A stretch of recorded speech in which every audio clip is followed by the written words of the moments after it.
roadway, yeah? Sounds good? Now we're going to use those concepts to design an intersection. No what? Well, at least the signal time is an Oh, intersection. intersection. Okay? Sound good? All right, let's design the intersection. Okay, so here's a typical four-approach intersection, right? These are conflict points. So conflict points are where the trajectories of vehicles merge, converge, or diverge, right? They merge together, they diverge away from each other, or they conflict at like right angles, okay? So we have, here's the intersection. We have 8 merges, 16 diverges, or 8 merges, 8 diverges, and 16 crossings. These are all opportunities to have a car accident. Make sense? So crossing are really bad. We really don't like crossing. Merging are also kind of bad. Diverging, you get rear ends and things like that. Did you say we don't like crossings? We don't like crossing intersections. We don't like crossing conflicts. Oh, I see. Right? The deadliest accident you can have at an intersection is a right angle accident, right? If I run into the back of your car, or if you run into the back of my car, I got the whole car between me. If you run into me from the side, I got the door. And a key pillar, maybe. Yeah. So that's really bad. So what we try to do is design intersections to eliminate these or minimize these as much as possible.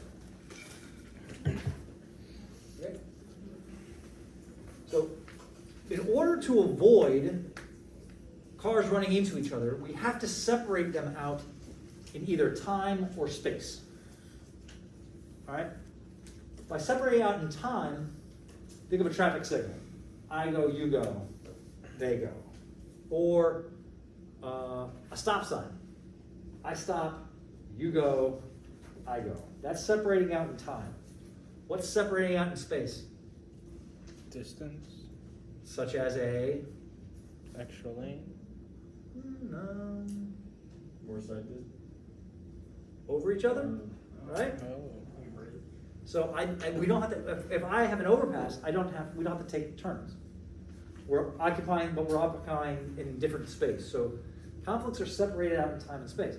Another way, so if we look here, we have a high density of conflicts in this area, yeah? Oh, wow. Well, if we make the intersection bigger, that gives us a lower density of conflict points. And spreading out your conflict points has been proven to reduce the number of car accidents, right? We're not occupying all the same space at the same time. We kind of spread them out. So things like adding a right-hand turn lane is a way of kind of moving this conflict from here a little further down, right? You move it out away from these guys, and it helps. And this conflict is also moved backwards because you put the right turn in there and then it merges in here, right? So that's spreading out, that's decreasing the density of conflict points within the intersection. And that can help reduce the number of crashes. Right. So traffic signals are governed on a national level by the Manual of Uniform Traffic Control Devices. Daniel, what manual governs signalized intersections? Green book. I just said it. Oh. The Manual of Uniform Traffic Control Devices, MUTCD. Okay? So the Green Book covers geometric design. The Highway Capacity Manual covers level of service, highway capacity, operations. The Green Book covers uniform traffic control devices. That's things like traffic lights, stop signs, road markings, lane widths. What's that? What book? You just said the green book. Oh, sorry. The MUTCD governs uniform traffic control devices. There we go. Manual for uniform traffic control. Yeah. All right, so signals are effective because they separate vehicles in time. However, signals are not a silver bullet. They don't fix everything. So if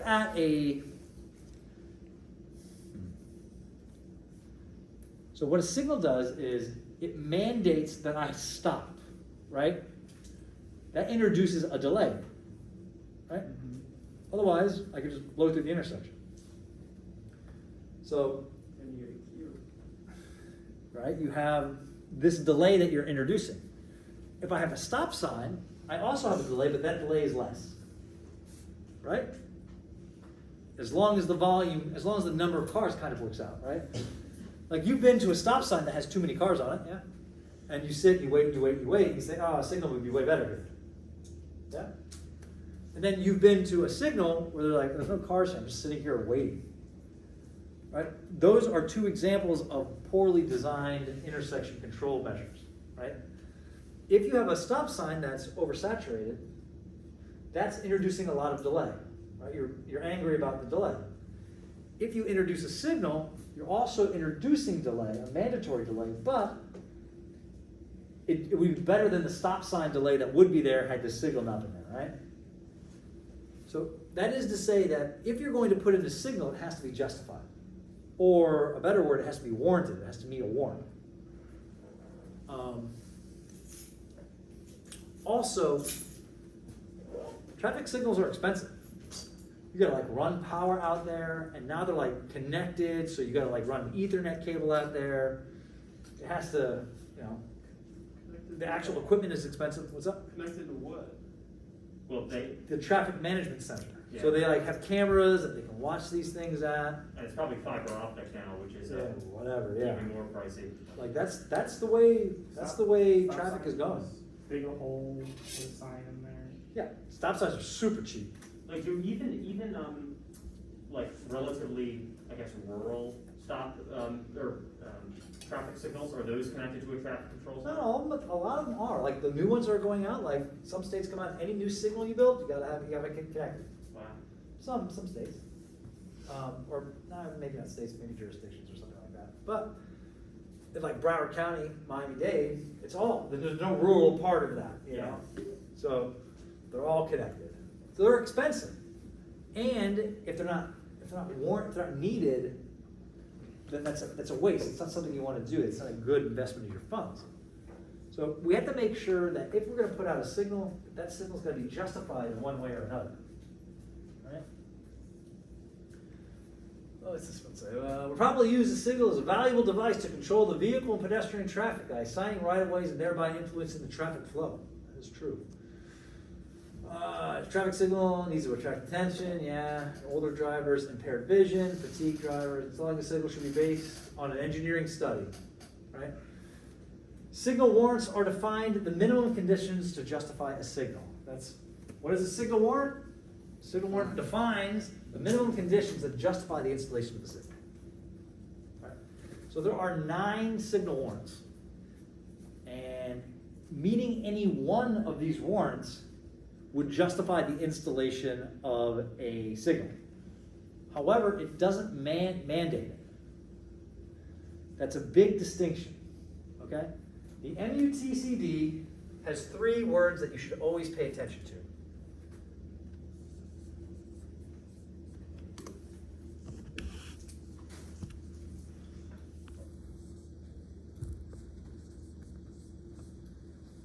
May, should, and shall.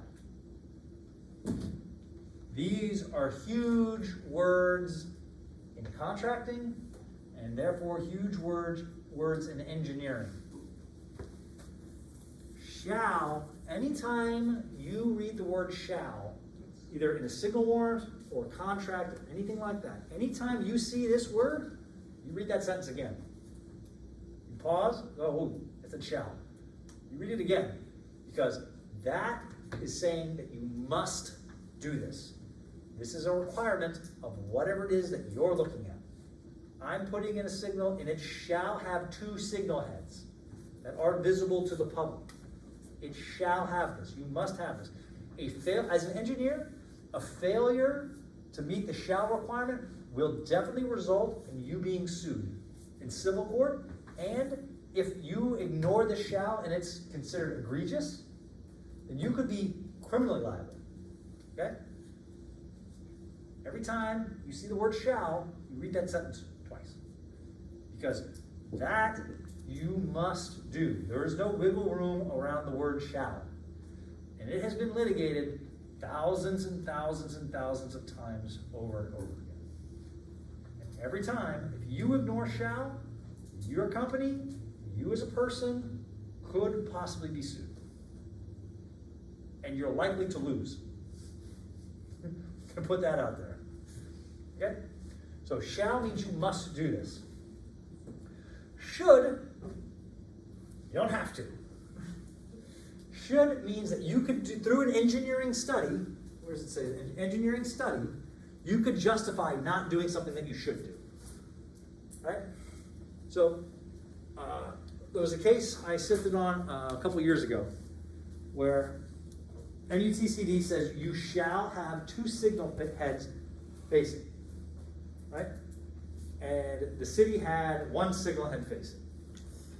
Right?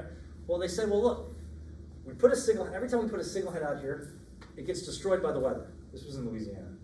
There's something about the location or whatever, or there was like historic trees that they couldn't get rid of.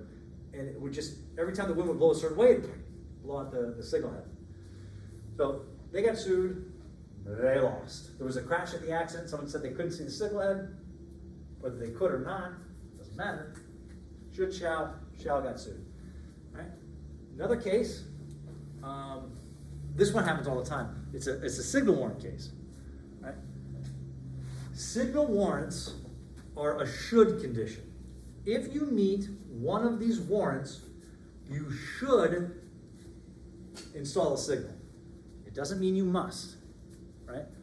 So, one of the 9 warrants is a safety warrant.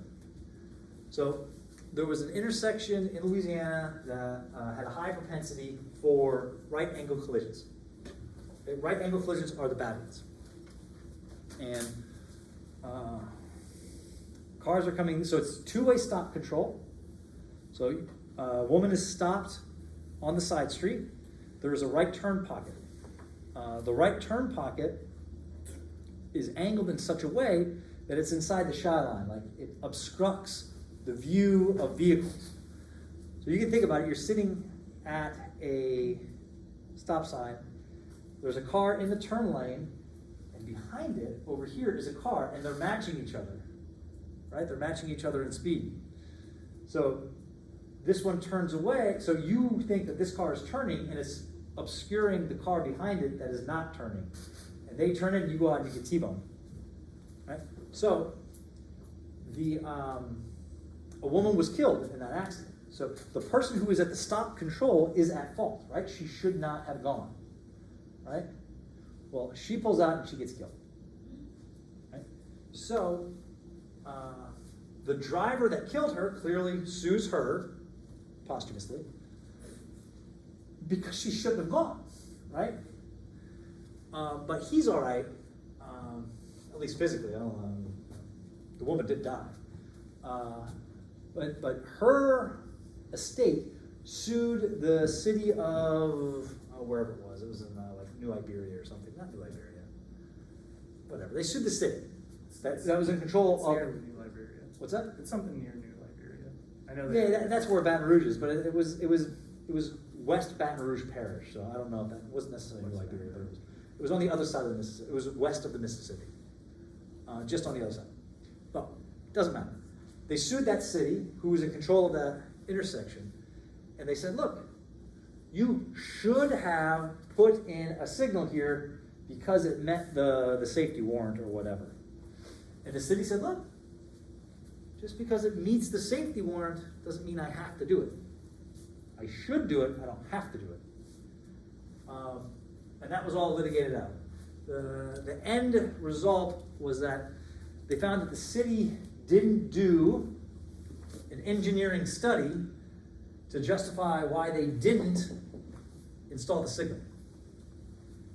And there was like something like 10 or 12 correctable crashes within like an 8-month period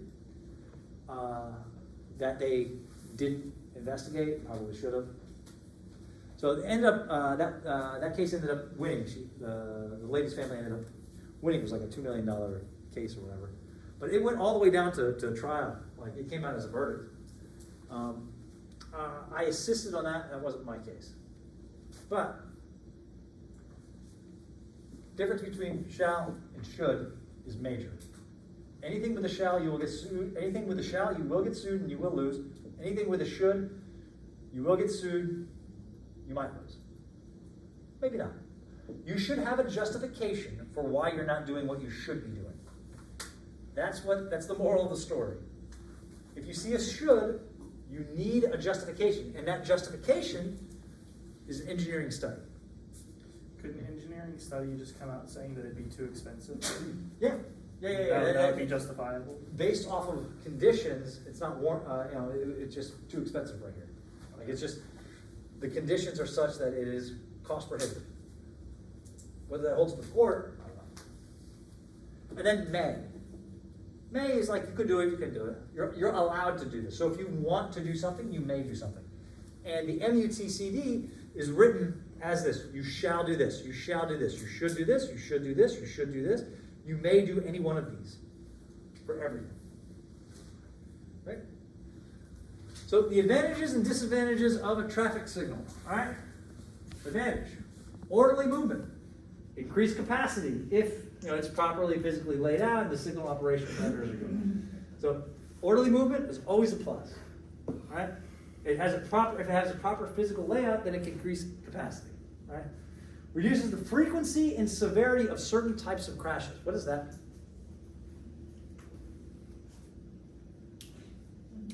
It doesn't reduce all crashes. Actually, a lot of studies find that a signal actually increases the number of crashes. But it increases like rear end crashes because people are stopping and some people are going, right? What it decreases is it decreases right angle collisions, which are really the ones we're worried about because right angle collisions kill people. Rear ends, you like hurt your neck or your back or something, which is not good, but you're not dead. So are there any red light running cameras in the state of Florida? Yeah. Where? It pops up sometimes. Well, Louisiana we had a bunch. Pensacola. Pensacola, yeah. In Orlando, Orlando. in Baton Rouge we had a bunch.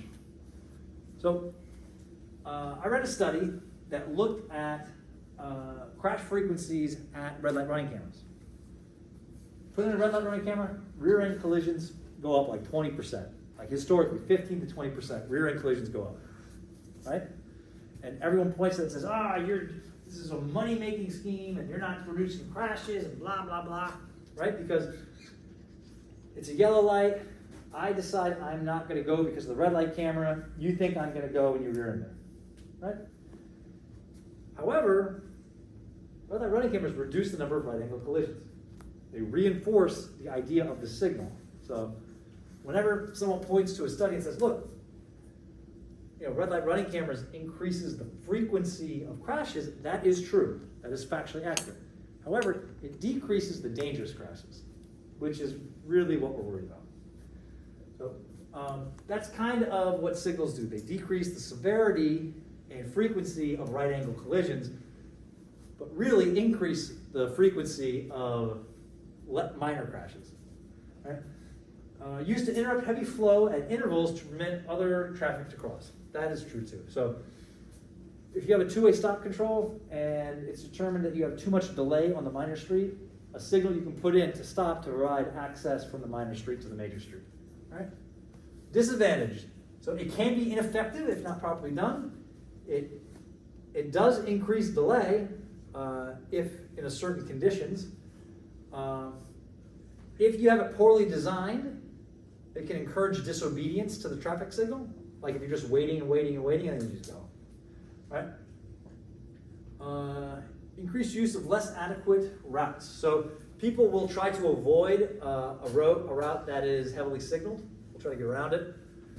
Those roads are maybe not designed to handle that volume of traffic. Significant increase in collisions. It is an increase in collisions, but not right angle collisions, right? This is a list of alternatives you could think about doing before you go into signalization. So install a warning sign. That's a good one. Relocate the stop line to improve sight distance. So you're sitting at the stoplight and you can only see so far, so maybe I'll move the stop line up a little bit so I can see further. That's one way.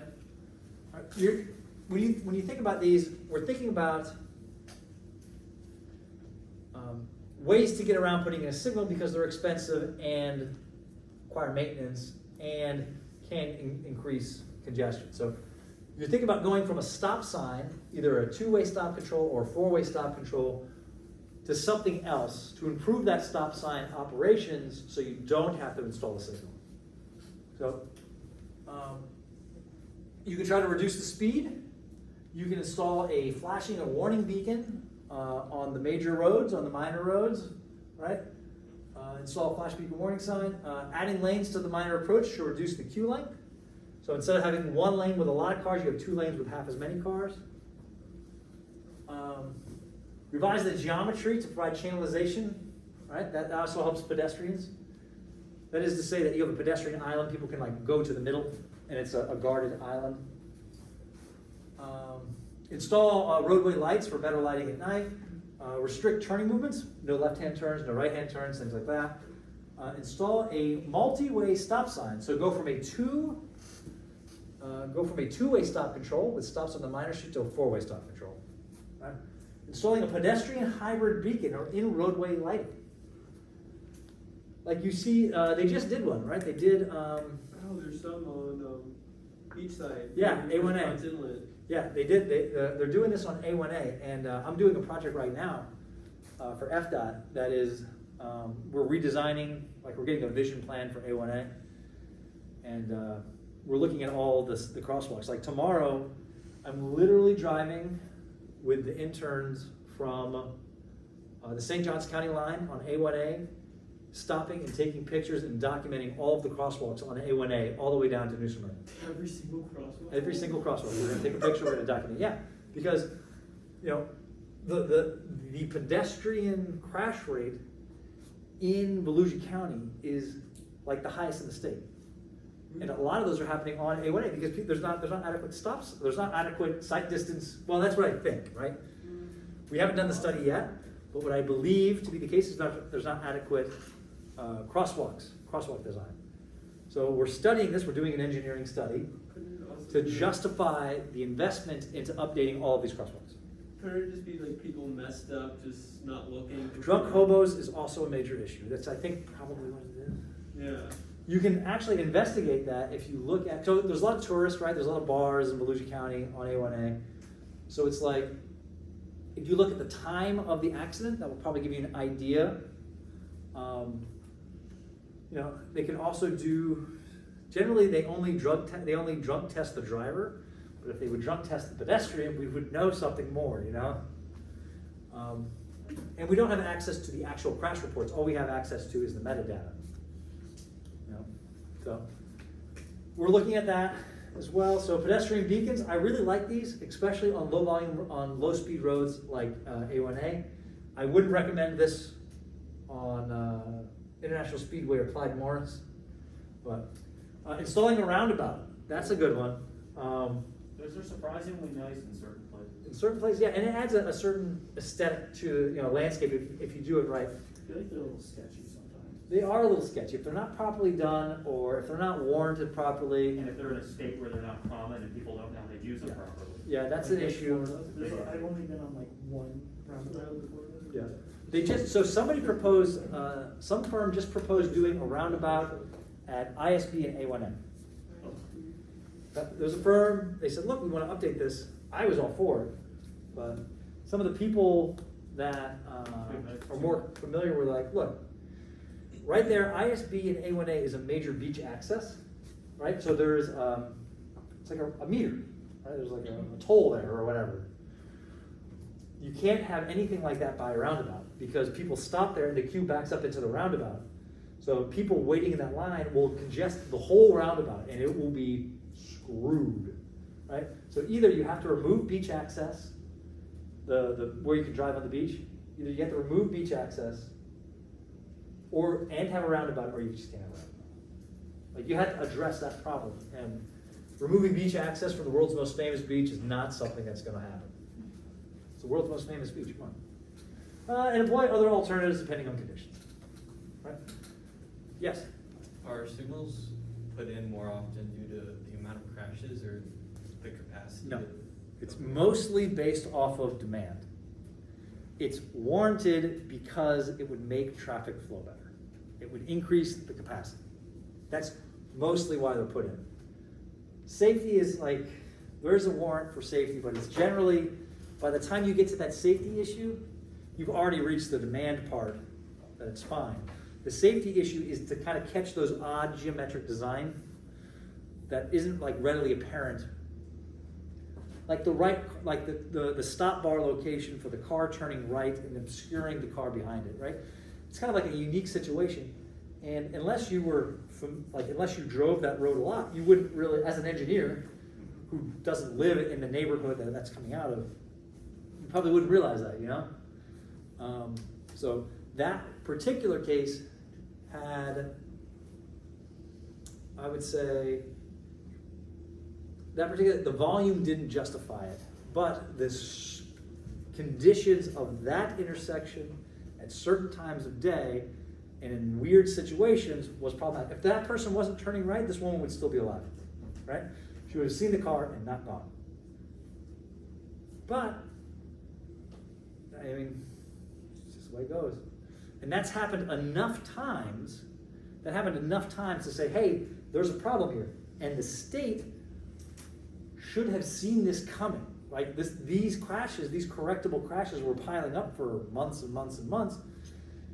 And nobody looked at this and said, hey, we have a problem, we have a problem, we have a problem, until somebody dies and the lawyer looks at it and goes, hey, I'm going to get this engineer to look at this. And the engineer goes, yeah, I mean, there's been a propensity of these types of crashes for a while, and you know, this should have been yellow flags, and then if it persisted, then it's a red flag, and then you have to do a traffic study, and then even if you don't want to install a signal, right, you should go through a list of alternatives and try to do something. Change the geometry, right? Change the warning lights. You know, put in some signage. Do something short of putting in a signal first, and see if that fixes the problem. And if it doesn't fix the problem, then put in the signal. That's completely fine. That's justified as an engineering study. But just leaving it blank after you have these red flags that have been piling up for months or for multiple years, that's an issue, and that falls under the should. You should have done something. If you were paying attention, you would have seen this, and you should have done something. And because you didn't, and you didn't do any of these, then you're liable. Yeah, you're getting sued. Well, you're always getting sued. You just might lose. Yeah.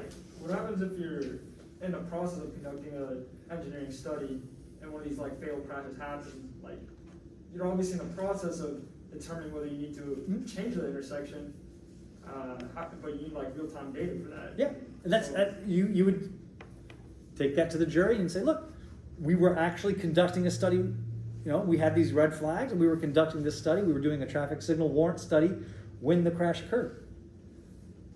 You know, we're the state. We can only do so much, but we were investigating this, and that would probably fly. You know? Also, you have to remember, these are civil cases, right? It's somebody suing the state.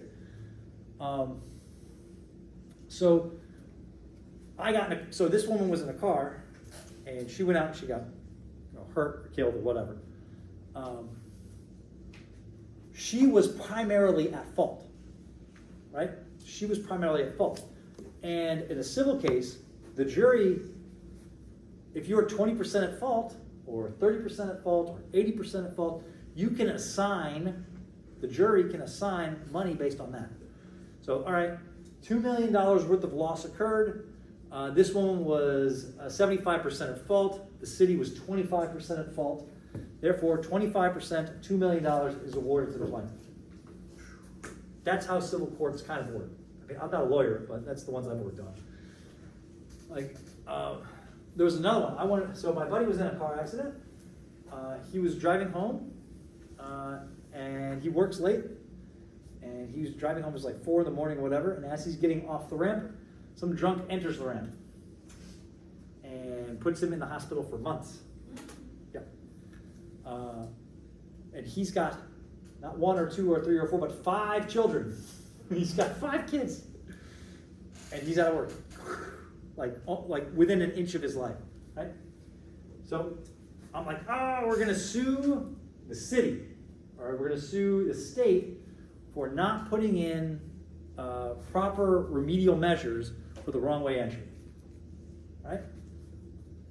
Like you establish, first you go to the crash records, and you would see what kind of wrong way entry accidents have happened across the state. And then you would see the propensity of those wrong way accidents explicitly at his location. And then you would try to make a track record, you try to establish a history of these types of crashes are happening all the time, there's not appropriate signage. You didn't do a study to justify this, right? And when I spoke to his lawyer, I'm like, look, this is what's going on, this is what I think's happening, and this is who I think you can go after. And the lawyer's like, look, if this wasn't a DUI accident, I would say 100%, let's go after it. A DUI is a gimme. DUI is a gimme, because he is 100%, because the jury would go, yeah, okay, but this guy's 100% at fault because he's a drug driver. Automatically. Automatically, You're off, Yeah. you are 100% at fault. So, whatever. You also sue the person with the money. Yeah, you sue the driver, but there's, you can't get blood out of a stone. You know what I mean? So, he's all right now. He's walking. Plus, he's not back at work yet. Right?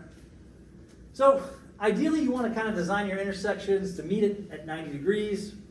You should avoid significant grade changes, no more than plus or minus 3%. Right? You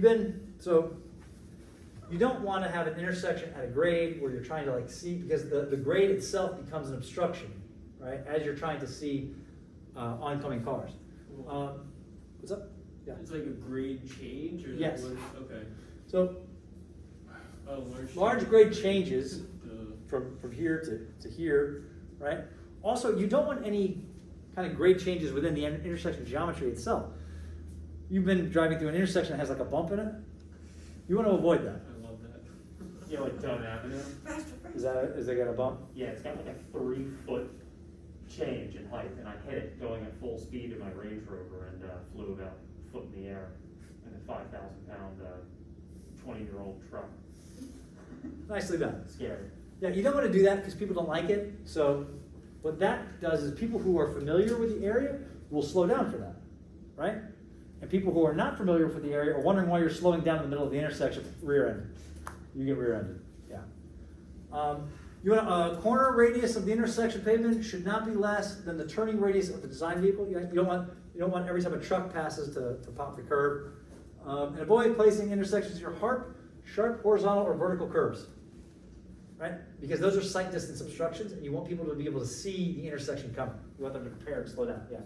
You mentioned like trucks, the turning radius of like a tractor trailer or something.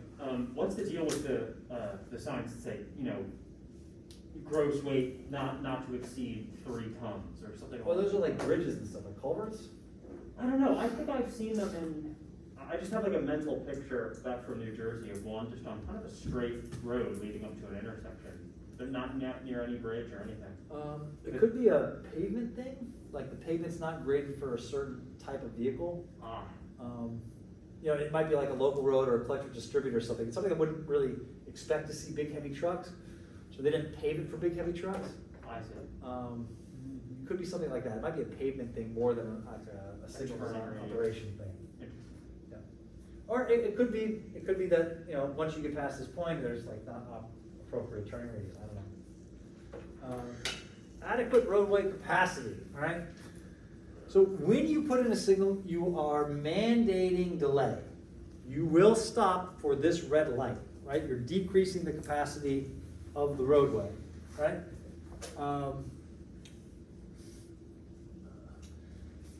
By adding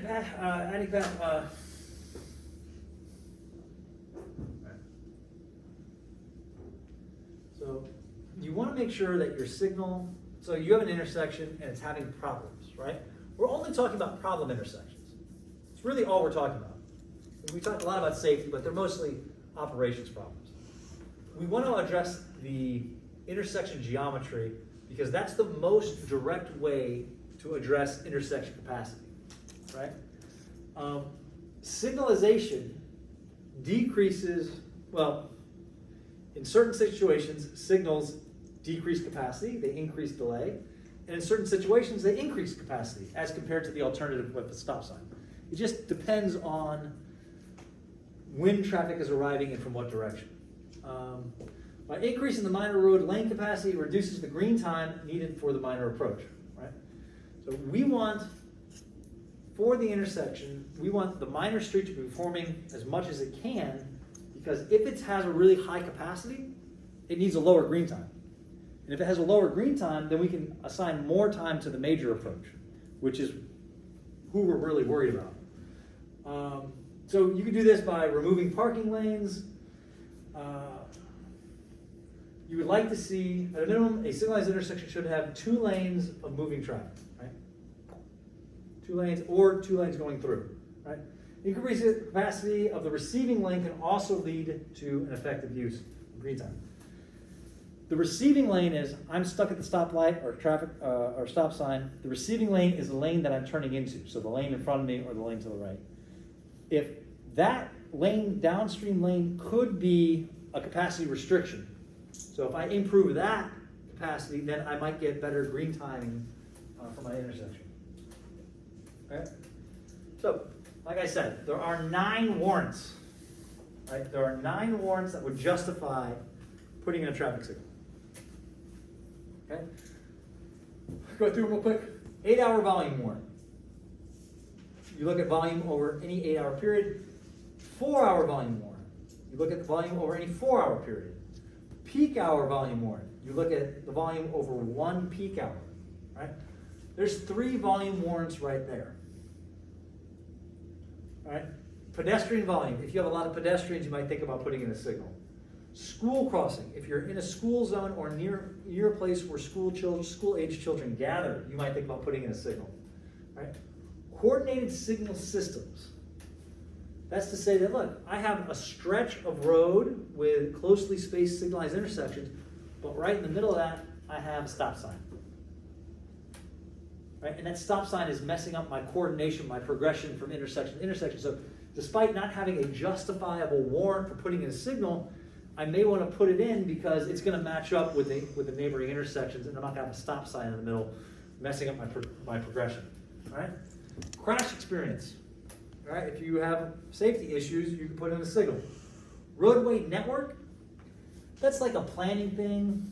So I project that 5 years from now, there's going to be this big development over here, and we're putting in a shopping mall over here. So I'm just going to go ahead and signalize the intersection now, because I know that in a couple of years, I'm going to have issues, and I'm just going to invest the money now because it's easier, because I'm already digging up the road, because I'm putting in the road or whatever. Go ahead and put a signal, even though right now I don't really need it. Right? And then intersections near a grade crossing. So if you're near a grade crossing and you're having some issues, you may want to put in a signal. Right? Satisfying warrant shall not in itself require the installation of a signal. There's those words again, shall not. Where else do we see that? Yes? Is there probably not, but is there a required number of warrants that shall require a warrant? No. Even if you meet 1 or 2 or 3 or 4 of these, doesn't mean you have to. But if you do, then you should do a traffic study that justifies why you didn't. And you better have a good, defensible reason for why you did not put in that signal. Saying it was too expensive might not be good enough. Right? You better have a good reason you didn't install that signal, because you will likely be sued at some point for it. That's just the way, the nature of traffic engineering. Yes, sir? So say you do an engineering study and you find that okay, you don't need it, you have a defensible reason, but then somewhere down the line, down the road, they put in a new intersection which changes the effects of what your study would have been. Yeah. So what do you do from there? You redo the study? Aren't there? You would have to update your study at some point. At some point. Wouldn't they have to work around your constraints? So, say I'm putting in a Walmart, right? I'm going to put an additional 1,000 trips on this road, and that's going to change my level of service. Then it's on the Walmart to pay for those upgrades, right? So if you have a stop sign, and you're saying you're gonna put, 1,000 trips on the road during the peak hour, and you think that's gonna meet your peak hour signal warrant, then you have to pull a permit to do that, right? And they're gonna go, no, you can't, I'm not gonna let you have that permit until you pony up the money to turn this stop sign into a traffic light. That's on the developer. What you're saying is you develop a traffic signal down the road that is not really affiliated with this one, but it impacts the traffic, like it puts more vehicles onto this road. That's one of the things that we talked about earlier, it was like a little bullet point. It's like putting in a traffic signal, one of the disadvantages is it might push people onto an alternative route that's really not made for that. That can happen, and that does happen. It might take you a while to find that, you know what I mean? 2 years later, you're gonna see AADT, the number of vehicles on that road increase, and you're gonna wonder why. And you're probably not gonna associate it with the signal you put in 2 years ago that's downstream. You're just gonna see more people are on this road for some reason. We need to signalize this, right? You might be able to, that's something that's very hard to see. You know what I mean? Because it's not something you're directly addressing. That's people driving, that's like, roadway network. Roadway network is, something is going to happen, like you have an idea in the future something's going to happen because you did a planning study. This idea that people are going to turn onto the side street that typically wouldn't have people on it because you put in a traffic signal, that's gonna be hard to find, but if you did find it, that would be awesome, But that would probably just come out in AADT, and you would look at it and go, oh, ADT on this road has gone up. We probably think about, we have delay issues already.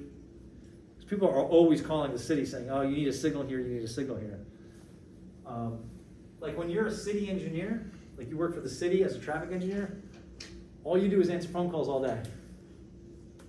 From like the mayor's cousin or neighbor or brother or uncle or somebody saying, I know the mayor. And he'd be very unhappy about this.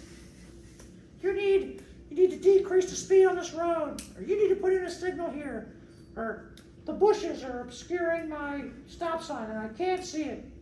Like all day long, if you're a city engineer, you answer that phone call and you got to answer each one of them, because if not, it's not good. And if you get enough phone calls about something like that, you have to go investigate. You have to go look at it. Like, that's literally what you do. Oh, well, this is the third phone call I got this week about this. We need to go check it out. Because they're going to find the things that maybe aren't readily apparent to you as you go about your daily list of 1,000 to-dos. Okay. Engineering should include... so this would be an engineering study. An engineering study should include the number of vehicles entering an intersection during 12 hours of an average day. What is an average day? 24. 95. That's 8 hours. We're doing 12 hours of an average day. A weekday. A weekday. A weekday, 6 to 6 or something. Something like that. Maybe 7 to 8, whatever, 7 to 7. 12 hours. 12 hours, but what's the average day? A Wednesday. Wednesday's a solid day. That's a good answer. Not a holiday, not a special event, Not a Friday. not a Friday, not a Monday. Tuesday, Wednesday, or Thursday. Just the Wednesday. Not just a Wednesday, it's Tuesday, Wednesday, Thursday, but that was good. Wednesday's a solid answer, right? Tuesday, Wednesday, Thursday. It is Wednesday, my dude. Yeah. So, and generally what you do, you throw, so if I were doing a signal warrant study, I would go to the intersection, I would look at it first, and I would say, okay, what are some of the issues going on here, right? First thing I would do is I would throw tube counters. You know what tube counters are? These little rubber hoses that go across the road. Yeah. So I would go upstream of the intersection in each direction, and I would throw tube counters. That would give me the total number of vehicles passing the points. Okay? Yeah. Tube counters, great. That's what I need. I would leave them there for a Tuesday, Wednesday, Thursday period on an average week. I would ignore, typically you wouldn't look at Monday, Wednesday, are Monday, Friday, Saturday, Sunday. However, if you're beachside, right, then you want to look at Saturday, Sunday, right? You have to look at what this road is used for, and kind of figure out where are people on the road and how are they using this road, right? Because if you're beachside, then Saturday, Sunday are your big, those are your big days. So maybe you want to use those for that, but it's mostly Tuesday, Wednesday, Thursday. You look at 72 hours of a typical day. Maybe you leave it out there for, maybe you just do Tuesday, Wednesday, Thursday, or you do a couple different Tuesday, Wednesday, Thursdays to get an average and an idea over time. Right? No special events, nothing like that, right? That's the first thing I would do. What those tube counters would tell me are the number of cars approaching from each, the major and the minor. I would then use that information to go through my first 3 warrants, 8 hour, 4 hour, 1 hour, right? All the other warrants, you would know, like those are the 3 you got to worry about for operations. If it was in a crosswalk, you would, or not a crosswalk, if it was in a school zone, you would explicitly analyze the period when school children are there, right? So maybe, you still probably need to throw some tubes, but you're interested in this little window in the morning and in the afternoon when the school children are there. Or if you're doing it near a railroad crossing, right? There's certain requirements of that railroad crossing that don't necessarily have to do with volume, so maybe you don't need to throw the tube counters. But first thing I would do is throw tube counters. Hands down, that's the first thing you do. And so, what is this? Lead along traffic movements for each approach by lane type for each 15-minute interval with the highest 2-hour volume in the AM, the highest 2-hour volume in the PM. So I throw tube counters for 72 hours, Tuesday, Wednesday, Thursday. I'll be able to get this information too. Right. If you have pedestrian issues, most intersections you'll deal with won't have pedestrian issues. But if you do, then you need to go out there and get pedestrian counts. So getting pedestrian counts are a little bit more difficult. Sometimes you got to go out there and physically count them. When I got to get pedestrians, I like to use, if you can, use cameras. Right? Cameras are ideal. Or I've been using little GoPro cameras. So they're good for like 4 hours. So you go during the peak pedestrian time and just get 4 hours of data. And sometimes you got to go out there and switch them out to get to get 8 hours of pedestrian data. If you really need it, it's a pain in the ass. Because the GoPros are only good for about 4 hours, and then you got to get new ones. However, they're durable, and you can just throw them anywhere. It's like the tube counters; you just throw them out there. And do you do just a continuous video, or do you do like a time lapse, like every minute? No, continuous video. I mean, it's just the HD card, right? You know what I mean? You just get the 64-bit HD card, and you can record at 1080p for 4 or 5 hours, longer than the battery lasts. Problem is the battery runs out, but they're waterproof. They're you can cheap. get an external battery for a GoPro. You can. I had those. I think with the external battery, the battery pack add-on, it gives you 2 extra hours. So I went from 2 to 4. I'm talking about they don't last that long. Right. So it's problematic in that regard. There's better devices out there for what I'm talking about, but I don't do a whole lot of these. I mostly did them to make extra money during my PhD. Like, hey, I need pedestrian counts. I'm like, okay. $700 for pedestrian counts? Roger. Tuesday, Wednesday, Thursday, I'll be out there every 4 hours switching out cameras. I literally did that. Somebody was trying, so there was requirements for parking. This was a community that it was like student housing, and in there was like a gym in there and a bunch of little restaurants and stuff. It's like this mixed use kind of commercial residential area. Like it was next to LSU, and the developer was adding on to his whatever, and they wanted him to build by requirement, by permit. He needed to build so many more parking spaces. So he's like, look. So the consultant said, look, I need you to go collect. It wasn't necessarily pedestrian counts. It was the number of vehicles entering and exiting. I didn't have tubes, so I went and I used the GoPros. But for $700 for 3 days, 72 hours, going out there every 4 hours and switching out the cameras. So, and then watching the video at like 5 times real speed, counting the number of cars. And the idea was that, look, these are students, these aren't like working professionals that work 9 to 5. So your assumptions for the permitting requirements, the parking requirements are way different. A lot of these people have bikes or walk to campus or whatever because it was right next to campus. Like, I don't need all of these parking spaces because, you know, that's just not it. And the people who are going to the gym are not the same people who are going to the school. You know what I mean? So they're here at different times. Like, it was a parking study. So ultimately, they didn't need the parking spots, but they ended up building them anyway. So whatever. That built another garage anyway. So whatever. That was a fun thing. So I throw tube counters, pedestrian crossings, info about nearby facilities that serve the young and the old. That's to figure out how long you expect someone to take to walk across the crosswalk. The posted speed, the 85th percentile speed of the uncontrolled approach, right? If you have a faster road, you have different warrant requirements. You'll see that some of the warrant, you'll see the modification. If you have a fast road, it impacts the warrant requirements, right? A diagram, physical layout, geometry, markings, channelization, grades, site distances, blah, blah. Most of the signal warrant studies you will do, if you ever do any, will be mostly about volume. And throwing tube counters is the first way to get it. However, you do want to go out there and look for other issues that are not readily apparent on a diagram or a Google Earth image, right? Google Earth is not going to tell you the grade of the road, right? So collision diagrams showing crash experience by type, that's also necessary if you're evaluating Warrant 5, which is the crash warrant, right? More precise things for B. You can go out and get all this stuff too. I've never had to go that far. Like the vehicle hours of stop time delay to determine the separation of a vehicle approaching. That's actually very difficult to get.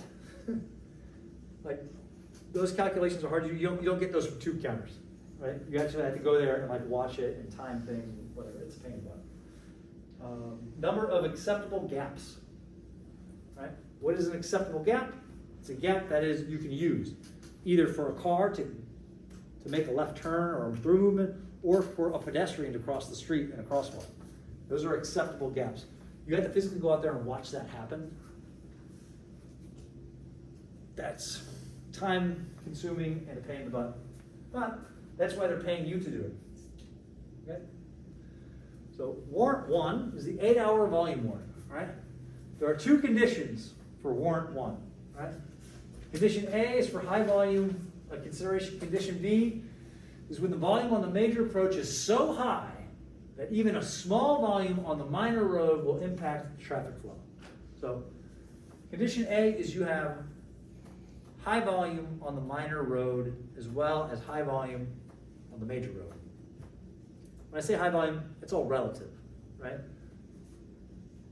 Condition B is when the volume on the major road is so high that even a small volume of vehicles can't get turn left or right or go through. Right? Right?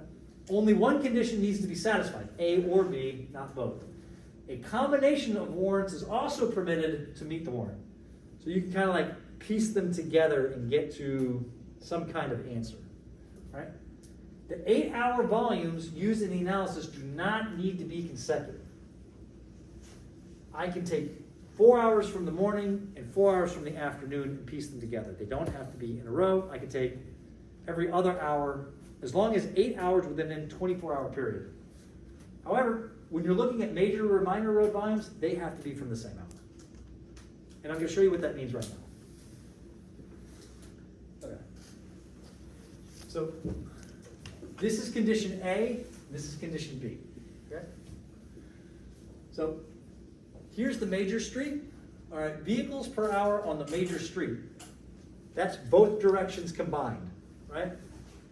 Total of both approaches, both of them. All right. Here's the lane geometry. The major street has 1 lane, 2 or more lanes, 2 or more lanes or 1 lane. The minor street has 1 lane, 2 or more lanes, 2 or more lanes, right?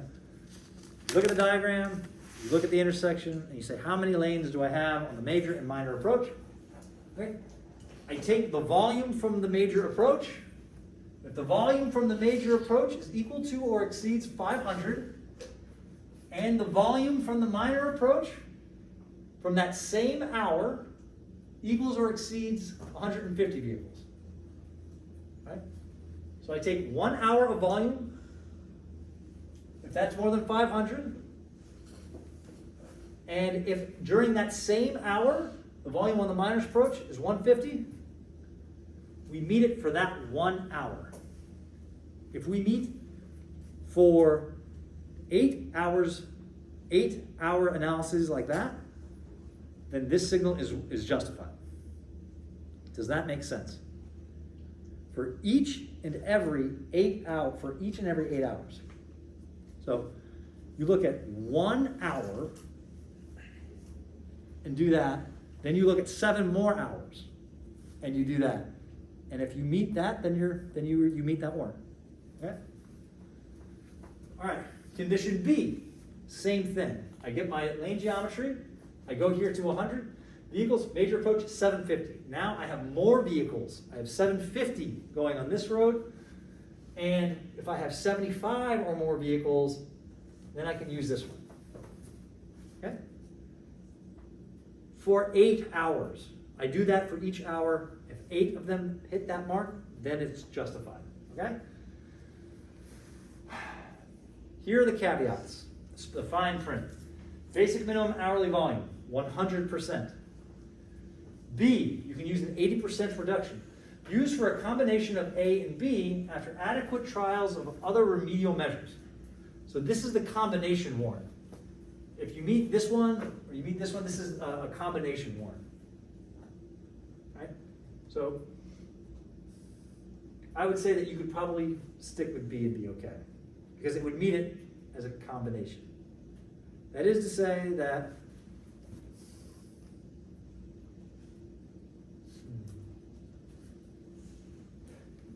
this is just flat out A or B, you're justified. This one or that one would be a combination of A or B, and it would be justified. Okay?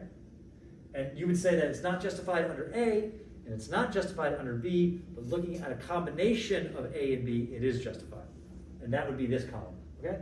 C, may be used when the major street speed exceeds 40 miles per hour, or in an isolated community where the population is less than 10,000.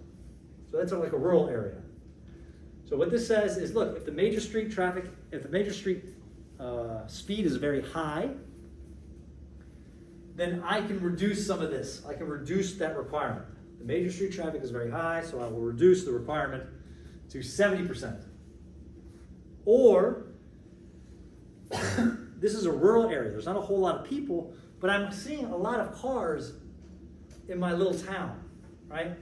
And when you see a lot of cars in your little town, people want to signal. So this lets that happen. And then D, may be used in combination of A and B after adequate trials and remedial measures when the major street approach exceeds 40 miles per hour. So this is a combination.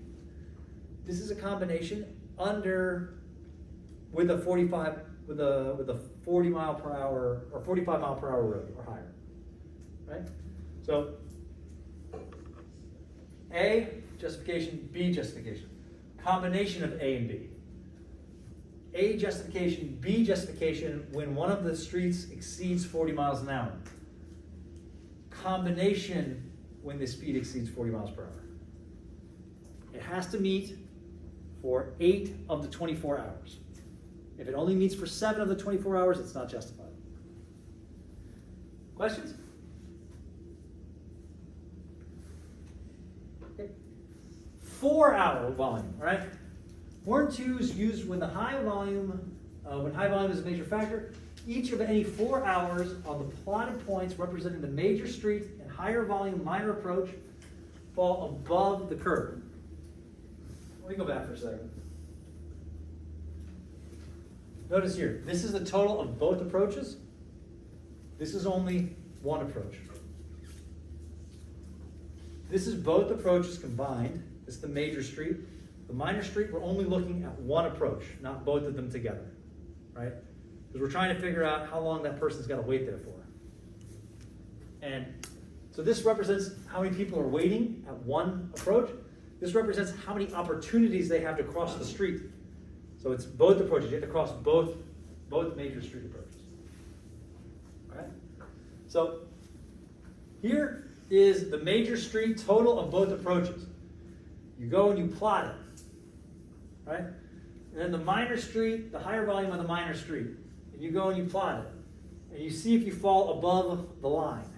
So if you have one lane and you fall above this line, you're like here, you meet the warrant. But if you have 2 or more lanes and 1 lane and you fall right here, you do not meet the warrant. Right? And that's it. Okay? This is warrant 2 when your speed is, this is the 75, yeah. This is warrant 2, and this is warrant 2 for communities less than 10,000 population or above at 40 miles per hour or 40 miles per hour on the major road. Does that make sense?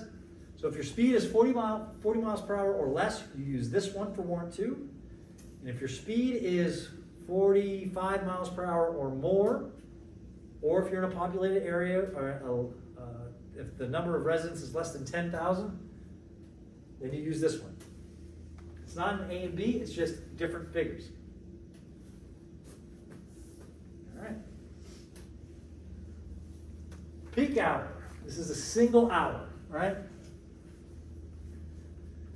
Warrant 3 is used when the minor street suffers undue delay when entering or crossing the major street. Shall be applied only in unusual cases such as high occupancy vehicle facilities, attract, discharge large number of vehicles over a short duration. Think plant workers, right? Think like oil refineries and things like that, where you have thousands of people trying to get to work at the same time. And they all get out and work at the same time. So there's 1 hour that's like super delayed, but everything else no one's using. That's what it means by unusual conditions, right? Large, high occupancy vehicle facilities. Those are like large plants or things like that. Military bases, they fall under these a lot, right? Where was I? I worked at a Lockheed Martin place, the Department of Energy, Sandia National Laboratories. And that place is on a military base, right? And it employs like 10,000 people. So it's on an Air Force base out in the Sandia Mountains in Albuquerque. And traffic getting in, because everyone's got to go through security. Like, you don't get on that base without going through security. And then the security in that place is wild. So, well, also they have like multiple nuclear reactors and make like nuclear warheads, yeah? What about like sports stadiums? Sports stadiums, yeah. Well, that's typically what you do there is you have a traffic management plan. So you try not to design your signals for these one-off events. It happens 10 times a year.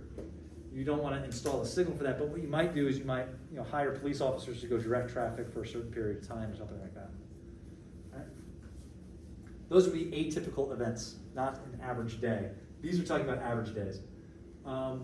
Okay. Condition A, if all 3 of the following are met, the total stop time delay experienced by traffic on one minor street approach controlled by a stop sign is equal to or exceeds 4 vehicle hours for 1 lane or 5 vehicle hours for 2 lanes. Let's go do that again. The total stop time delay, that's the number of seconds you are stopped for. On one minor lane approach, on a 1 lane approach, total number of seconds each car is stopped for during that hour exceeds 4 hours, or exceeds 5 hours for 2 or more lanes. So you're counting how long each car is stopped for. Right? And then you add them all up, vehicle hours, done. Okay? That has to happen. Right? You also need the volume on the same minor street approach to exceed 100 vehicles per hour for 1 lane or 150 vehicles per hour for 2. And the total entering volume is 650 vehicles for 3-leg approach intersections or 800 vehicles for 4-leg approaches. So if you think back at this one, well, let me go here. We said 100 and 800. You think about here, this would be like coming up to here and going, okay, that this would be 800 and this would be 100. You see what I'm saying? It's the same thing. It's just not in the table. Maybe I should make it into a table. But you're just saying that this is 800 and this is 100 at a minimum. And you have these other two conditions that are occurring. Okay? That's condition A. Condition B is this figure, which is easier. Plotted point representing the vehicles per hour on the major street volume and higher volume minor street for 1 hour falls above the applicable curve. Same thing as warrant 2, except now we're just looking at 1 hour. And using these figures, warrant 2 looked at 4 hours. Make sense? All right. That is most of the signal warrants that you will probably see in your careers. Right? We get some of these sometimes, pedestrian warrants. It's justified, like, yeah. I won't try to think of an example, but like, I'm trying to think of an example where this would actually be used, because most cities that have pedestrians typically already have crosswalks and signals at most intersections, because you're trying to get coordination through, it meets the coordination warrant before it meets the pedestrian one. But then I think of things like near Disney World, where you have a bunch of people, like in hotels, that are trying to go out to little shops and whatever, so.